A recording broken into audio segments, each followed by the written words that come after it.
Hello, Julie Stern here, and this video is a short recap of the second week of our book club where we looked at chapters 3 and 4 of Learning That Transfers. So I'm going to share my screen and just go through some key points in case you missed this book club. So we started, as always, with an interesting video. We love to start with interesting videos and ask what concepts live here. So if you haven't seen this video of Beyonce Spirit, it's amazing. There's so much going on. There's science concepts. Of course, there's culture, arts, humanities, English happening. There's even some interesting geometric symmetry dancing happening. And so people were putting all kinds of great concepts into chat as people filed in to our session. And our main point of doing this is the fact that concepts and their connections are the link between prior knowledge and new situations. So how do we help our young people look for the deeper structural patterns of how the world works? And by asking them, what concepts do you see in this interesting video, article, anything like that, really trains their brains to look for those concepts. So that's why we love to do those activities, and it's fun, it's emotionally engaging and interesting. So we always encourage teachers to use these types of strategies with students. So our question for this particular session was, how can disciplinary literacies and modern literacies prepare students for a changing world? Because chapter 3 is all about disciplinary literacies, shifting from subjects to more disciplined approach to learning, math, science, social studies, etc. And then chapter 4 is what we term modern literacies. So we'll go through what those are. Trevor talked a little bit about why literacies, why we use the phrase literacies instead of knowledge, skills, or habits of mind. And this is really intentional. We talked about this for a while, but literacies, much more broadly interpreted beyond reading and writing, for us means students' ability to navigate their world. And that's what we're all about. We're trying to empower our young people to be able to navigate their world. So scientific literacy, mathematic literacy, those are the things that we want to promote. Instead of simply an accumulation of knowledge, it's the ability to know when and how to use students' knowledge and skills in new situations. So that's why we termed these disciplinary literacy and modern literacy. We talk a little bit more about it, all of that, of course, in those decisions in the book. So chapter 3, actually, this is from page 37, which is technically in chapter 2. We introduced the idea of disciplinary literacy and modern literacy in chapter 2 in Key Shifts. So really, this is in a couple paragraphs on page 37 where we say the word subject kind of conjures up like coverage. Subject, like what's your favorite subject? A lot of times elementary teachers will ask that to students. What's your favorite subject? It sort of conjures up rote memorization and students as receivers of knowledge. Versus the word discipline, it conjures up something different, more cognitive apprenticeship, as we talked about in week 1 of the book study, training and self-control, and really helping our young people to construct knowledge. This has been a big aha shift for me in my career in teaching. How I used to really struggle with, okay, yes, I do want my students to construct knowledge. I used to think first they need to be receivers of knowledge before they can construct knowledge. And now I've shifted the way that I think about that. Now I think help them to categorize what they already know into these conceptual file folders, because they are not void. Even kindergartners, even pre-K, they are not void of knowledge. They have funds of knowledge that we can tap into. And how do we help them to make meaning of linking what they already know to what it is that we're teaching them? And so for us, helping them to do that is almost like putting on lenses. So we call, in chapter 3, we ask teachers to consider choosing, and it depends. It could be, we kind of say like somewhere around 2 to, 5 disciplinary lenses for the year. And they're the things that, in this case, we have purpose and audience, that every time our young people, this is for, of course, English language arts, or it could be for the arts, music, things like that. What drama, what is the purpose of this piece of text, piece of literature, piece of art, and who's the audience? Like, that might be what we want students to ask each time they encounter a new situation. So the definition on page 60 for disciplinary lenses is the highly transferable disciplinary ways of knowing and doing within the discipline itself that should be applied nearly all the time, like a set of lenses that students put on when thinking like a practitioner in this field. So really getting clear about what we want our students to pay attention to. So this is a quick example of us doing this. Kayla's our mathematics specialist. She sat down and we just said, okay, by the time kids get to middle school, what is elementary mathematics like? What are the key ideas that we want them to have? So we brainstormed this list, basic list of all the schools that we work with around the world. Usually there's this number of things that students talk about or sort of learn in early elementary. And we just said, of this list, what's the most important? What would be like lenses students would put on? So Kayla and I just circled these, and we didn't spend a whole ton of time discussing it, but this is a great exercise to do with young people. I mean, with your teachers, and then of course will inform what you do with young people. So we came up with base 10 properties, patterns, equivalence, and flexibility. And the word flexibility is interesting because it's a little bit different from the others in that that's more sort of a habit of mind that we wanted for young people. But the beautiful thing is we can just sort of turn verbs into nouns, and then they become concepts. So flexibility, flexible thinking is something that we want to have students attend to each time that they encounter a new situation. So it's just a quick example of this exercise of going through and saying what is most essential. In that case, we had all of early elementary. And that was just an exercise that Kayla and I were doing for a particular school we were working with. In this case, it was Nichelle Pinckney and I, my social studies specialist, were just like, what are the core ideas of modern world history? So we came up with this list. And of course, we're looking at content standards. We're looking at learning outcomes. We're looking at whatever your school or other curricular documents are saying to inform what. We don't just sit down with, a blank sheet of paper. We're looking at a lot of things to say, what are the core ideas in this course? So we just thought modern world history is a lot about power, different nations, different levels of power. Unfortunately, conflict is a major sort of through line of modern world history.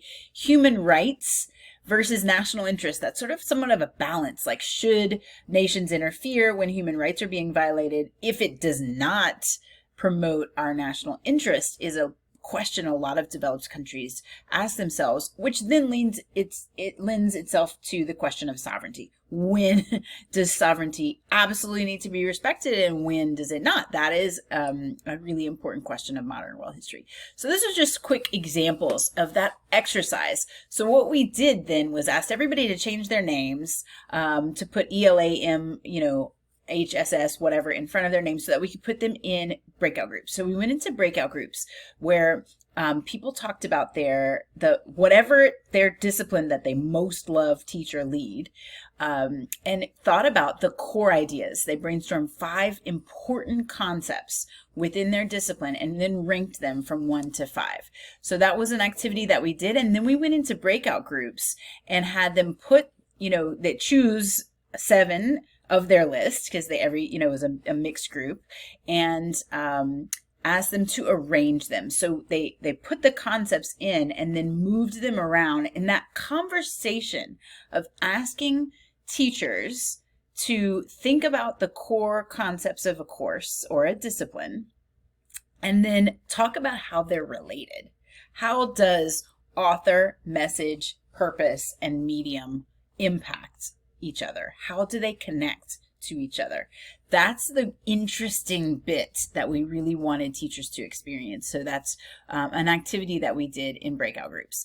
Moving to chapter 4, modern literacies. So for us, modern literacies is simply a term that we made up that unites the countless programs, initiatives, philosophies, and pedagogies that all seek to bring in new ways of thinking, knowing, and doing into education. So I almost say sometimes, like, think about what your grandmother learned and think about what today's kids need that your grandmother didn't necessarily learn in school. Whether or not she knew it is another question. But so in that case, it could be maybe character education.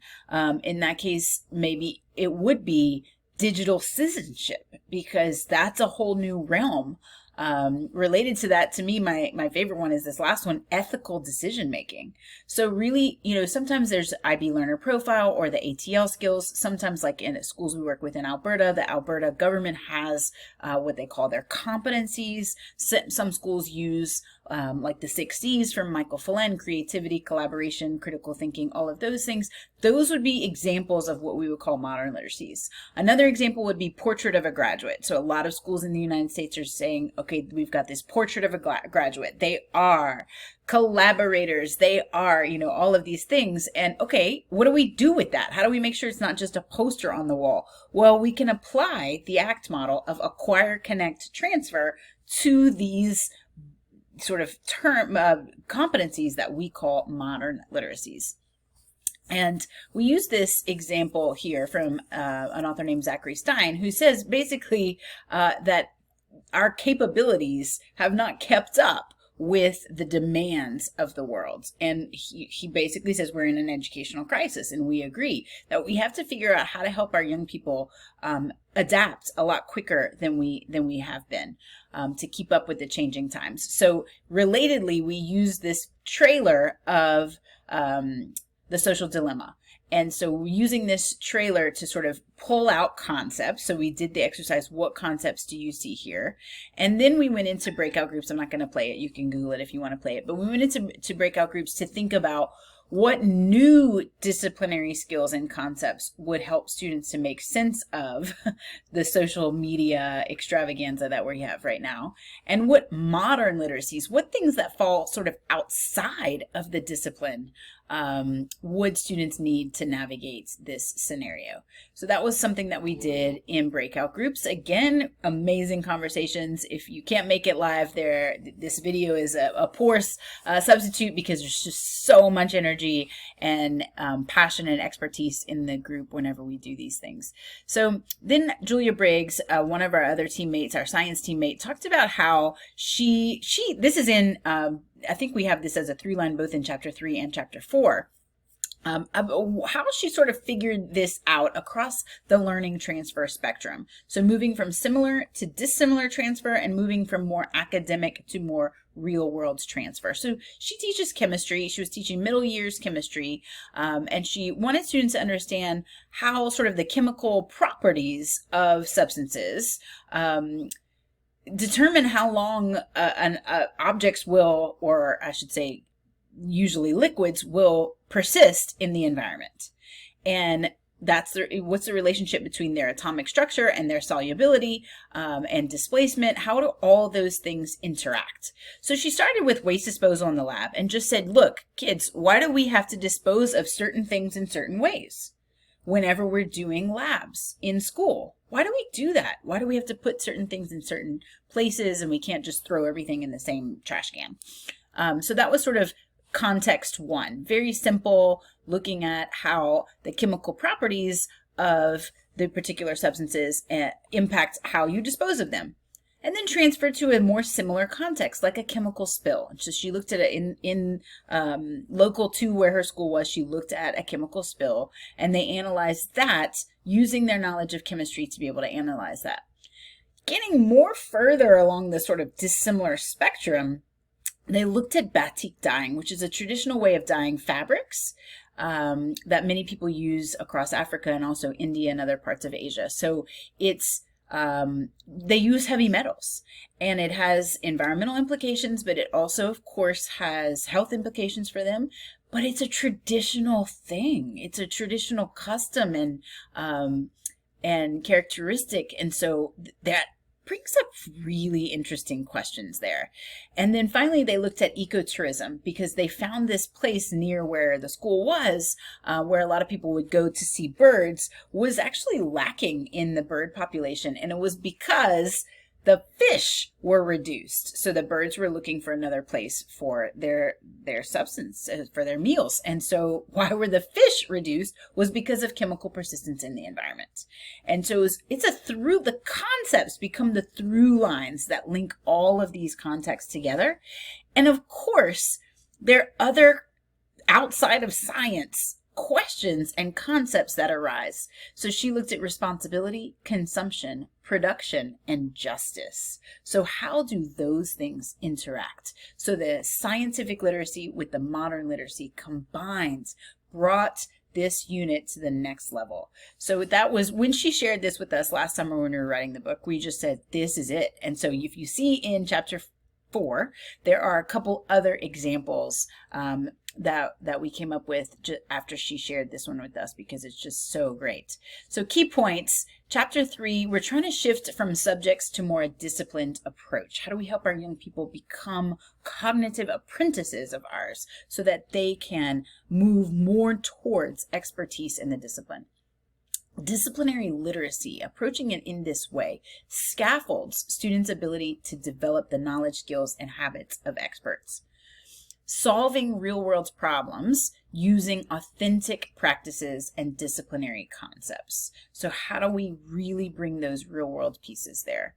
And then having a vision for vertical alignment that goes beyond the classroom. So how can we help our young people use their learning out in the world is a big question that we often ask ourselves. Chapter 4, key points. Modern literacies are new tools, frames, and bodies of knowledge that help students navigate 21st century problems and contexts. We often say start with whatever your school might be already using when you're thinking about, or might already be proclaiming to use when you're thinking about modern literacies. And there's some exercises in the book of creating a bridge between disciplinary literacies and modern literacies. Just like Julia did there, how can we think about what my content is? Like she had to teach them basically like atomic structure, right? And so how can she go from there to ecotourism? It's through these concepts that build that bridge between disciplinary literacies and modern literacies.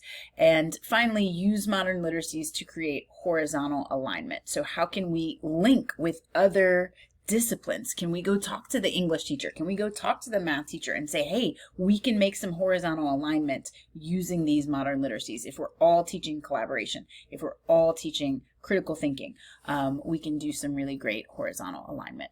So that's all we have. We had a little survey that we sent out, and I will put the link at the bottom in this YouTube video. If you are watching this on YouTube and aren't part of the book study, I'll put the link to the Q&A questions that people submitted.